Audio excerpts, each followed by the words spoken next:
ایک دوسرے کو عزت دو، برداشت کرو۔ میرے نبی نے فرمایا بہترین مسلمان وہ ہے جو بیوی سے اچھا سلوک کرتا ہو، اور بیوی سے فرمایا میری شریعت میں سجدہ ہوتا تو بیوی سے کہتا خامند کو سجدہ کر۔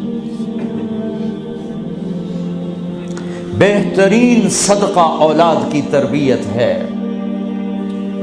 پورا گھر میرے نبی نے نقشہ، ہر ایک کی قیمت بتائی۔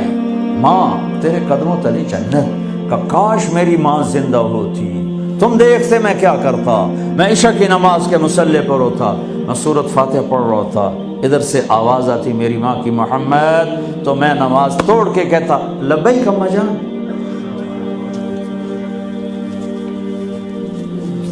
باپ کا تیرے جنت کا دروازہ ہے، باپ تیری جنت کا دروازہ ہے، کھولنا توڑنا نہیں، کھولنا توڑنا نہیں، توڑ دیا تو جنت میں نہ جا سکو گے۔ سب سے بہترین مسلمان جو بیوی سے اچھا سلوک کرے، سب سے بہترین عورت جو اپنے خامند کی منشا کو دیکھے۔ پھر آپ نے ایک عجب بات فرمائی جو معاشرے میں بہت بوجھ بنتا ہے جس کا، ہاں بھائی تمہیں ایسا صدقہ بتاؤں جس سے بڑھ کے کوئی صدقہ نہیں، تمہیں ایسا صدقہ بتاؤں جس سے بڑھ کے کوئی صدقہ نہیں۔ انہوں نے کہا جی کیا؟ کہا الابنۃ المردودہ، جس کی بیٹی کو طلاق ہو گئی یا بیوہ ہو گئی اور گھر واپس آ گئی ماں باپ کے، یا ماں باپ نہیں ہے تو بھائی ہیں، وہ ایک بوجھ بنتی ہے ماں باپ پر بھی، اور بھائی تو ویسے ہی باغی ہو جاتے ہیں۔ میرے نبی نے فرمایا اس بچی پہ خرچ کرنا کائنات کا سب سے افضل صدقہ ہے۔ گھر، ایک گھر کیسے چلتا ہے؟ ہمارے ہاں پنجاب، سندھ، بلوچستان سرحد میں بہنوں کو وراثت میں کوئی حصہ نہیں ملتا، سب بھائی کھا جاتے ہیں۔ میرے نبی نے فرمایا جس کو اللہ نے 2 بہنیں دیں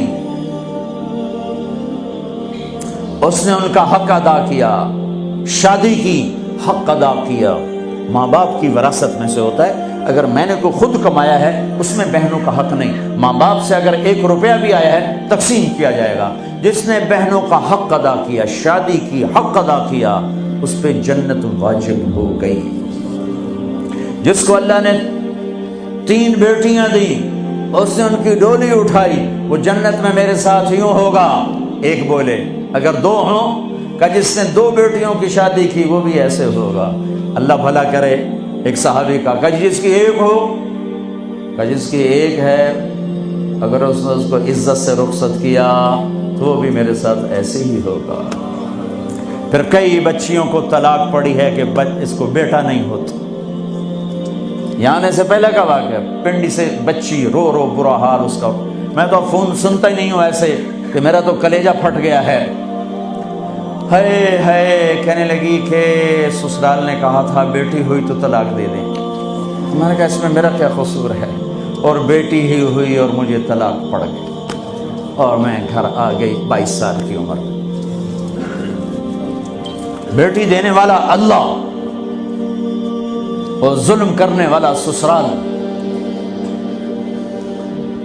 میرے نبی کو اللہ نے بیٹے دے کے اٹھا لیے، قاسم اٹھا لیے، عبداللہ اٹھا لیے، ابراہیم اٹھا لیے، 4 بیٹیاں دی، 3 زندگی میں اٹھا لی، زینب، ام کلثوم، رقیہ، تینوں آنکھوں کے سامنے چلی گئیں۔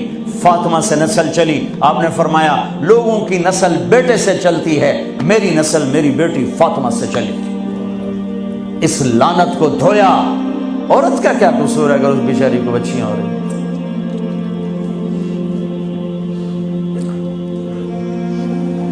جس نے اپنی بہنوں کو حق ادا کیا، جس نے بیٹیوں کو ڈولے میں بٹھایا، ان کا حق ادا کیا، کہ جنت میں یوں ہو جائے گا۔